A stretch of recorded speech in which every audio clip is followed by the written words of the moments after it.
Hey, Julia Barzik here from Wise Investigator. Today we are continuing our series of former program officer, program manager interviews. I've got a really great one for you here. Today you are going to hear from Dr. Robert or Bob Russell. He's a psychologist. He's a former National Science Foundation Program Director. He served there for roughly 15 years in NSF's Education Directorate. He's also worked as a consultant to governmental and nonprofit organizations, and he served as the director of a nonprofit media organization and 2 museums. He earned his BA in psychology from the University of Nebraska-Lincoln and a PhD in developmental psychology from Cornell University.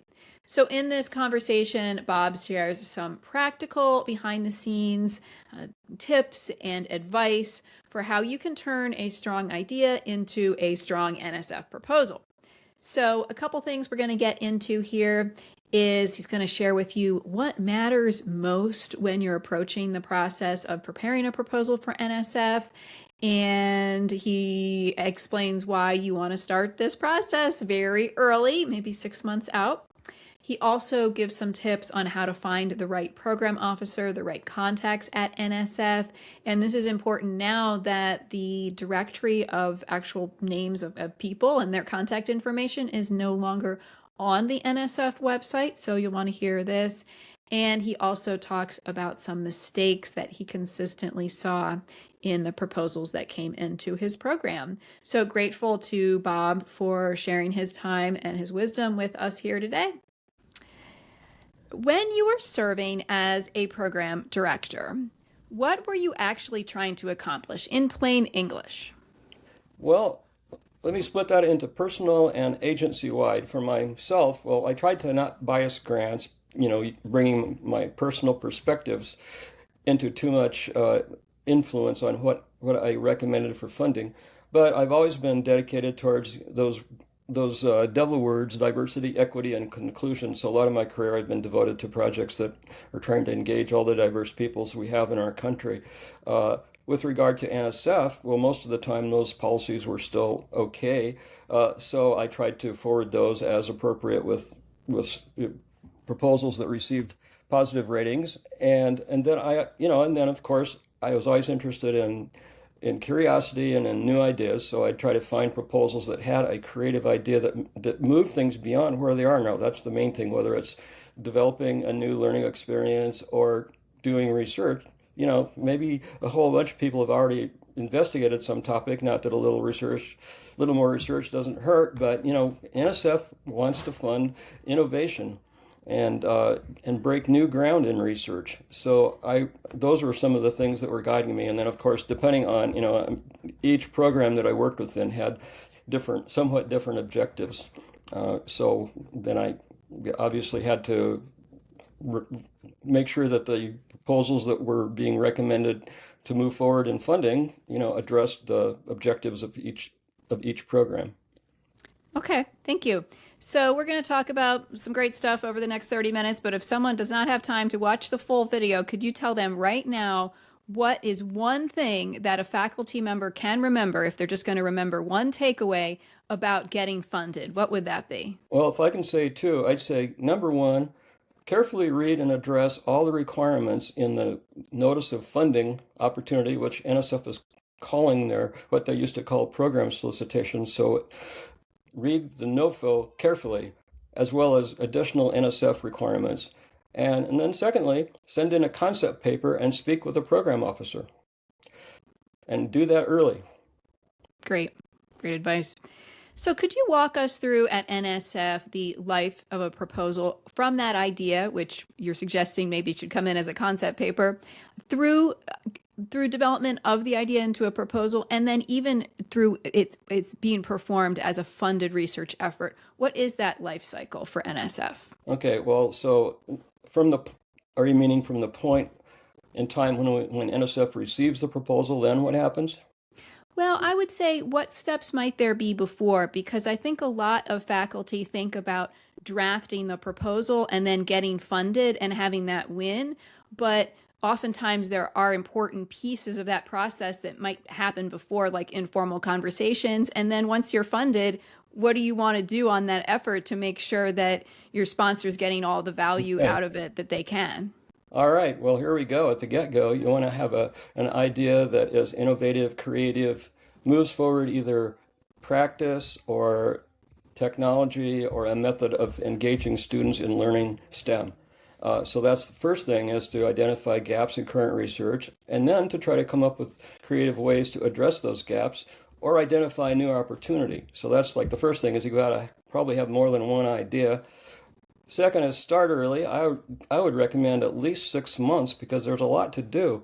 And then you should try to identify a relevant program officer, which now is quite a challenge, but you can try to look up grant awards by the program that you're looking at, and you can find the name and email of program officers, because it lists the abstract and other information as well as the managing program officer. So there is a way to contact a program officer, or, write me a note on LinkedIn or talk to colleagues. It's kind of partly maybe a networking thing if you can't find that out directly. But and if you can't find a program officer, usually there's a generic email address for a program, and you can send them a concept paper or a question there, and then they will forward that to the most relevant program officer.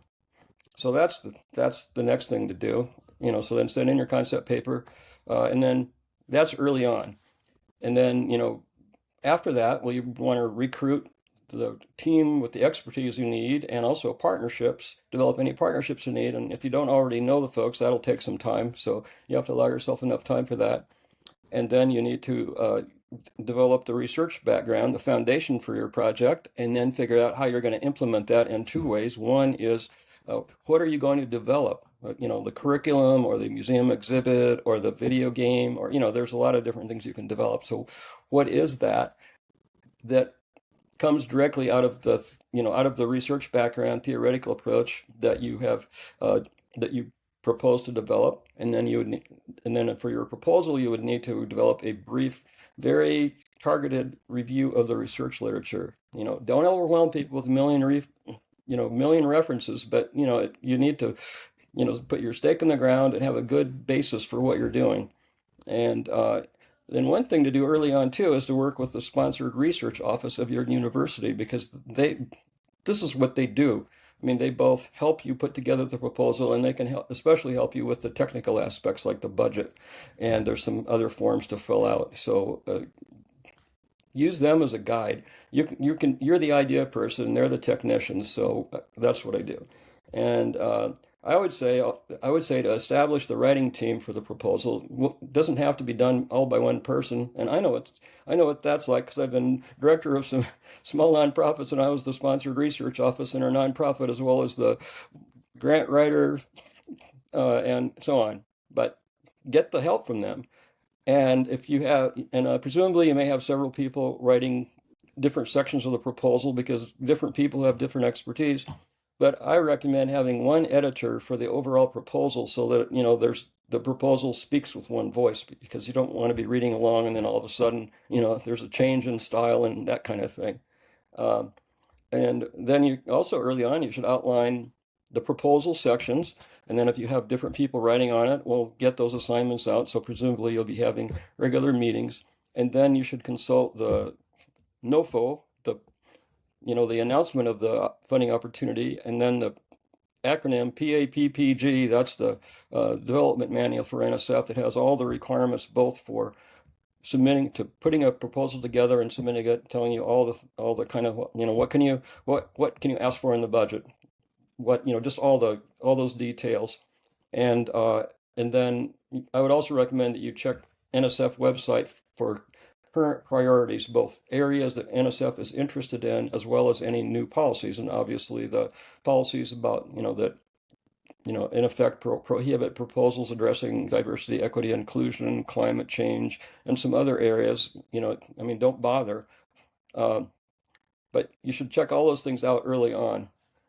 And then once you get heavy into it, you'll probably have some narrative. I mean, at some point you'll have a full narrative, but you can get feedback from colleagues that aren't directly involved in the project and ask for their feedback, and that can be very helpful, because those people are just like grant reviewers and, ask them to review it as if they're reviewing a grant. Absolutely.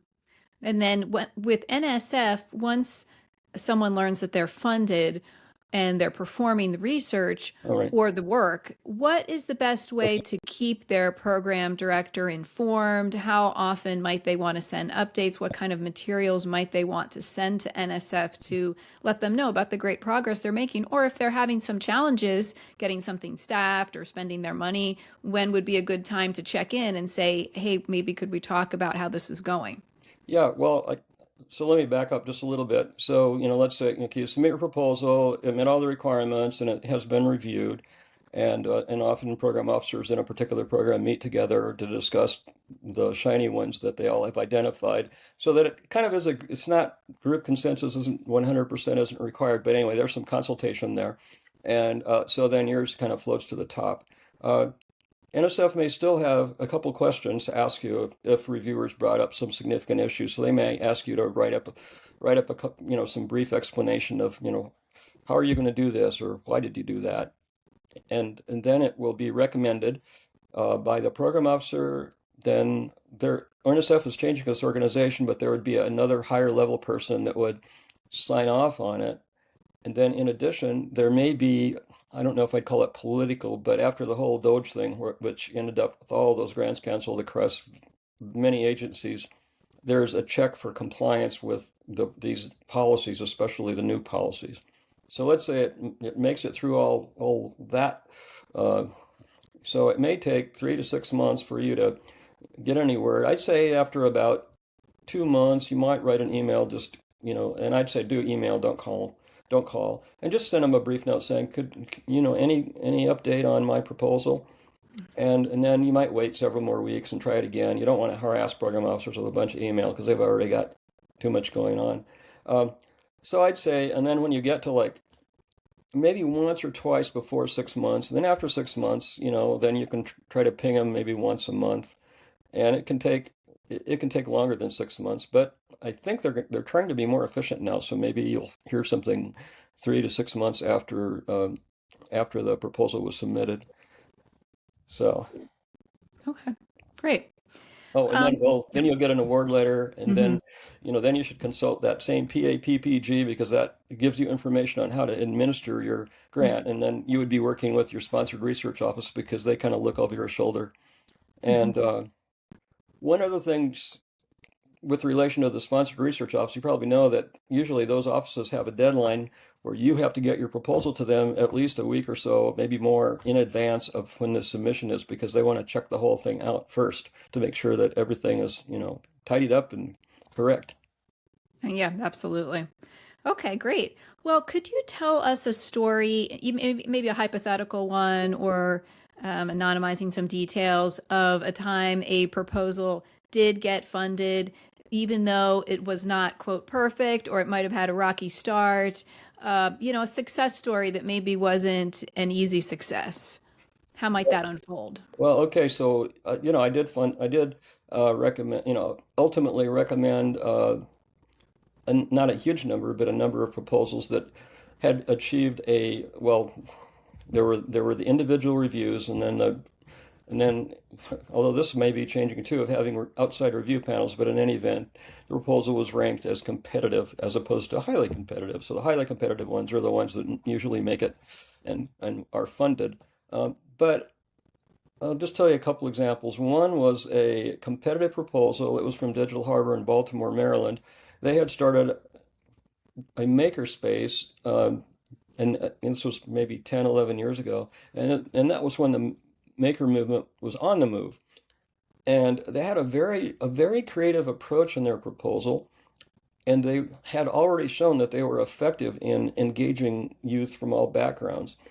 So they had a great strategy, and they outlined a very strong implementation plan. There were some dings on their research plan. The research plan it wasn't poor, but it was kind of lacking in some regards. So and I thought it was something that really addressed the gap in what was going on in the maker movement at the time. And I thought, let's just do this now, because it would be a great contribution to this maker movement at that point. It was rapidly expanding, and I thought people would have a lot to learn from the research and the actual approach that Digital Harbor took. And it turned out that they have gone on to great things beyond their original makerspace.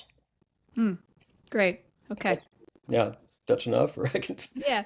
Yeah, absolutely. So that can provide some encouragement to people thinking that, understanding that you don't necessarily have to get perfect scores on everything. If you can tell a compelling story and get an advocate behind you at the sponsor, that can go far, right?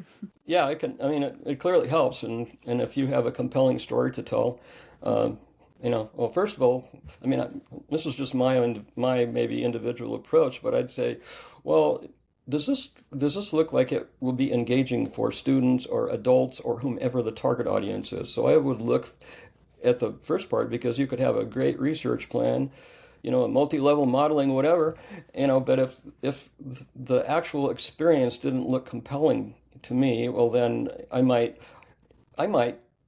hand it off to another program officer if I thought, well, maybe I'm being unfair.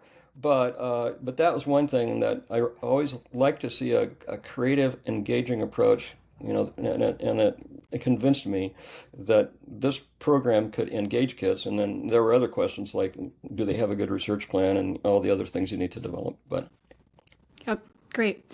yeah. Well, moving on to some mistakes and potential fixes. What are some common mistakes that you saw proposers make, and how might they avoid some of those common mistakes? Well, one thing that many people do is they think if you throw a huge number of research references at you, and they can be pages and pages, I'm not kidding, that will help convince you that they really know what they're doing. But if they don't explain the research, they don't give you a very succinct and interesting synthesis of that review, the million references, it just kind of, people just, their eyes glaze over when they're reading through each thing, because it's not connected together. So that's one thing that I think can be a huge deficit in a proposal. So that's the thing. If a proposal explains, and I think that's an important thing to do, it explains. It doesn't just list out a bunch, pile stuff up. I think that really helps. And even if I learned a lot by reading some proposals, and if as a program officer I learned from that proposal, I thought, well, these people might have something going on. I mean, that wasn't the only thing I looked at, but to me that meant that convinced me that they knew what they were doing, and I'd also get feedback from other sources, so it wasn't solely my individual opinion. Mm-hmm. Got it. Yeah. Oh, And and one maybe other quick go thing, ahead. using Mm-hmm. jargon. Mm. If you have to use some jargon because that's the technical concept, explain it, because the program officers deal with they work with multiple programs, and so they may be very well entrenched in a particular area of research. But in your area, they may receive one of your proposals to manage, and they don't know what you're doing. They don't know about your field in the depth, and you maybe use some relatively arcane terms. So fine, but explain what it is, and don't just throw it out there.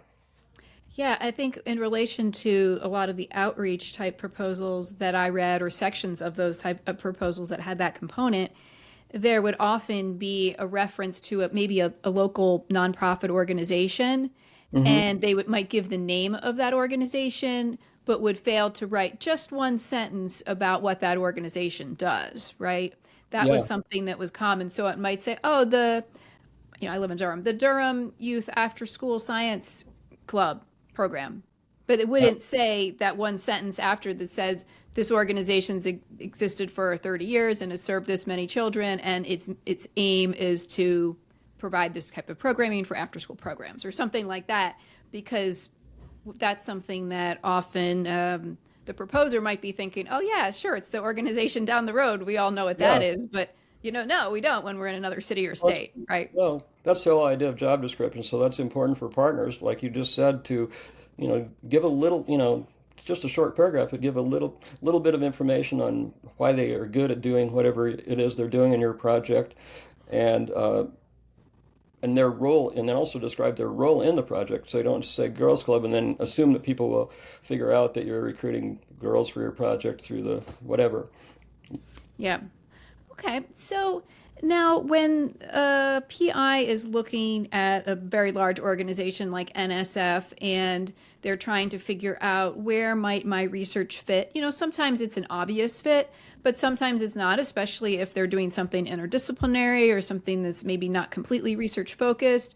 So what are some ways that that faculty member can go about learning and trying to determine a strategy for where to submit that proposal? Well, a couple of quick, obvious things. One is be familiar with the research on whatever it is you're proposing to do, and then go into the NSF Award Search function. NSF.gov, G-O-V, is the generic NSF website, and you can go there and look at an award search, and you can do a simple search or a advanced search, but you can really dig in and you can get abstracts of projects that have been funded, and there may also be some publications listed with their annual report. But in any event, you can find out who's doing work and look at some of those.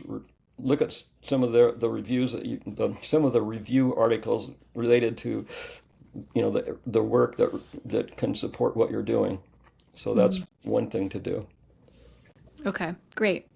And so if you're thinking about the proposal document itself, and we've talked a little bit about this, but focusing really on the first 2 pages, what needs to happen in those first couple pages for the reader to, whether it's a program officer or a reviewer, to want to keep reading and to be excited about what may be in the following 13 pages? Well, one way to look at it is in an NSF proposal, what is the section that people first see and probably read? And that's the project summary. And that has 3 sections.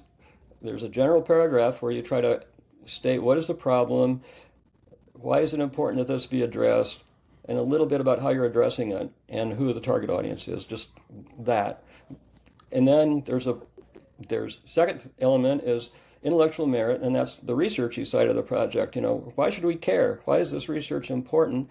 And most importantly, what can the impact of this research be on the field, both research-wise? What are some new things we may be learning, and what are some applications of this research? And then the broader impacts. What practical impacts? Overall in NSF, broader impacts is the value of the project to the nation, whatever it produces. And NSF funds some very, very complicated and advanced research, and it doesn't immediately it doesn't necessarily result in a product. But anyway, you try to argue the practical value of it, and that could be, the research value, can really inform us about how to do a certain thing. You may learn a new approach to teacher professional development, or developing curriculum, or developing exhibits, and you may result with some actual products. You need to create the learning environment, because that's where you conduct your research. So you need classrooms and you need learning experiences, that's what you have to cover. Mm-hmm. Okay, great. And now a little bit more on NSF. So what would separate something that someone might acknowledge is a good science idea, a good research idea, from a fundable NSF proposal, right? And we're getting at some of these other, like the broader impacts and other components, but someone might have a really creative research idea. How do they flesh that out and make it into something that's not just the research idea, but a fundable NSF proposal? Yeah, well, the thing about the proposal is just a total package. The metaphor can be, look upon it as a house, and there are all the different aspects of the house, and they all have to work together, in a unified whole, so that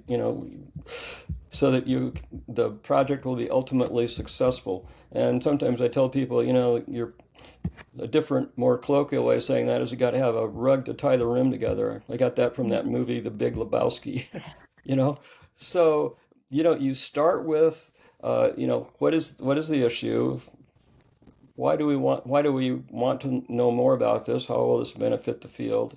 So you need to first of all figure out what is your research background, and theoretical approach. And then it has to link directly to the research questions. You should have some research questions, and so you laid out here's the problem, here's the background research that's guiding the approach that we're using for the research and for the development of an intervention, if you want to call it that. So then you lay out your foundation and the research questions, and then you describe how you're going to implement the learning environment. What's it going to be like? Maybe it's curriculum supported by teacher professional development. So what are those components, and how will that provide you with the learning environment or context for your research? Then after that, you would talk about your actual research plan, and talk about the specific methodologies you'd use to address each of the questions, how, the data analysis, what, assessment tools you would use. And so that's kind of the package. And then people could ask the question, well, do you know how to do this? Do you have the expertise? So that's where you look at the project research team and their various experience, and do they have what it takes to really pull this project off.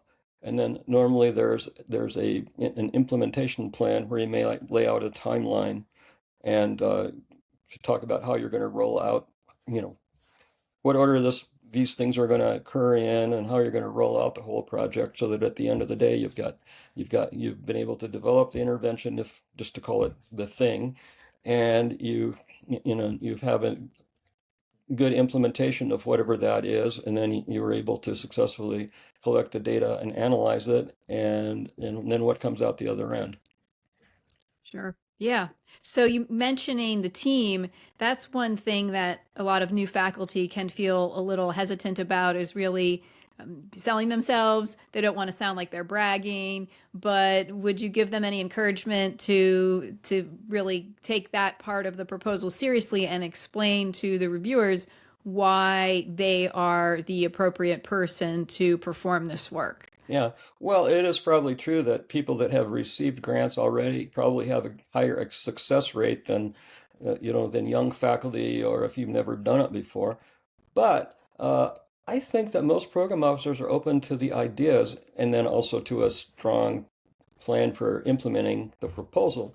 So I don't think that, I'd say don't be shy about talking to a program officer. Don't be shy about sending in a proposal that has a very cutting edge idea, because that's what NSF's looking for. Just make a strong case for it, and you may have a fresh look.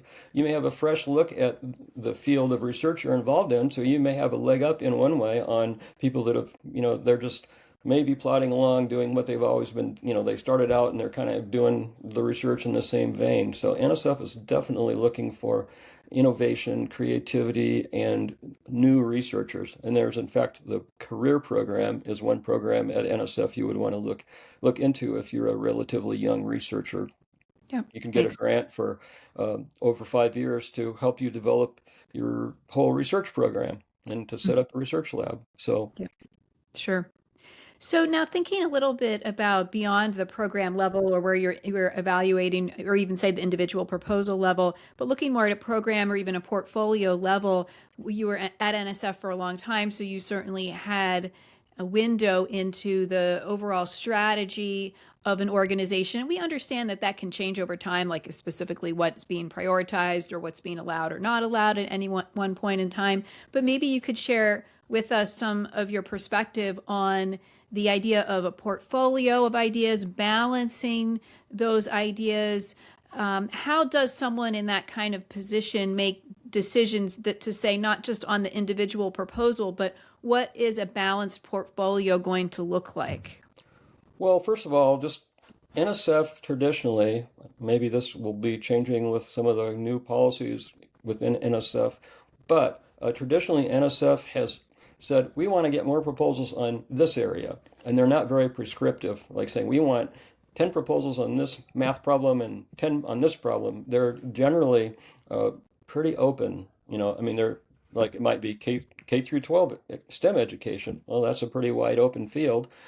So that's and then regarding portfolio, well, sometimes, there are often areas which have been, more research has been conducted about certain areas. And so as a group, program officers, like I said, typically meet at the end of a cycle, with all the proposals that are looking like potential grant awards, and seeing, well, what do we all got here? How many proposals in this area do we have, and in this area? So if there's already, a large number of proposals on something that have been funded in the past, or there's suddenly a whole bunch of proposals on like artificial intelligence, like right now, well, you look at that and say, well, do we really need, 6 grant awards on this one area? Maybe we should not fund all of those, and there are some other areas where there aren't as many proposals, and they're very important areas for research. So that might be one way of how one variable in affecting what is ultimately recommended. And then a second variable is geography. NSF tries to a degree to spread the money around, and then there's the EPSCoR program, which tries to target funding to states that receive a less than average amount per capita of federal research funding. So NSF thinks about the portfolio, but it tries to let the field lead as far as what the important areas of research are, not, saying these are the exact areas we need to research in. Yeah, thank you. That's really helpful. And I think that provides valuable perspective to viewers who may be thinking about that singular proposal at a very granular level, and provide that perspective to understand that as you move up in leadership within these organizations, there are people who are making higher level decisions about strategy, and the decisions don't just stop at a singular proposal. I can mention one thing. NSF uses, they call them Dear Colleague letters. So every now and then something will come around that NSF would like to know more about and would like to encourage more research. So they had a couple of Dear Colleague letters about some broad areas in artificial intelligence. And then sometimes, like when the COVID epidemic was out, NSF requested grants or proposals on research about various aspects of COVID. So you can look up Dear Colleague letters on the nsf.gov website. So every now and then NSF does have a heightened interest in certain areas of research, and that's one of the mechanisms that is used to encourage more proposals on these targeted areas. Yep, thank you. So before we wrap up, I've got the fun question for you here. What was your favorite aspect of serving as a program director at NSF? Well, it was just being able to discuss the interesting ideas in the field with interesting people, and it was very thought provoking. I'm consider myself a curious type, and so I found it just talking to people who had ideas, and I couldn't make up the proposal for them or anything, but I could go back and forth with them on it, and I can say, well, did you think about this, or did you think about this, all in the context of their idea. And I could also possibly point out some NSF-funded projects that they might want to look at, to inform the research they were doing. So I just found this general process of being a kind of a colleague, but we don't review. NSF would not review proposal narratives or get too nitty gritty about providing people with ideas, but just in a general sense, that's a lot of what program officers do, is try to connect people with other people or resources that would support what they're doing. And so I find that just really exciting and really fun. So that's one thing I really enjoyed about the job. And I love that you use the word colleague, because it's so important that folks start to think of themselves as valuable colleagues to those at a funding organization. Because sometimes if someone's just starting out in the process, they could think of a program officer as something like a god, right? That this person is giving direction, and you just need to kind of follow what they do. And that's not the case, and that's not the relationship that those people generally want. You really want to have a relationship as a type of peer or colleague, where we're all working together to advance knowledge and advance the broader impacts to society, right? Yeah. Yeah. Okay, let me mention one other thing.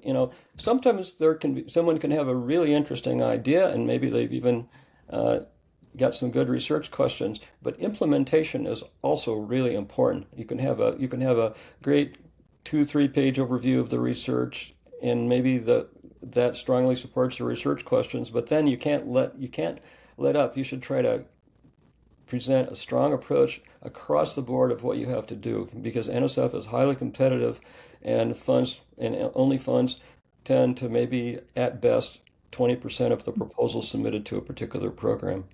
Yeah, yeah, that's important. Well, thank you, Bob, so much for sharing your wisdom today. It's greatly appreciated. Okay, well, thanks for inviting me. It's always interesting to talk shop like this, and hope, maybe I know some stuff. I'm not sure, but I try. Absolutely. It's very valuable. Yeah. Thank you. Okay, thank you then.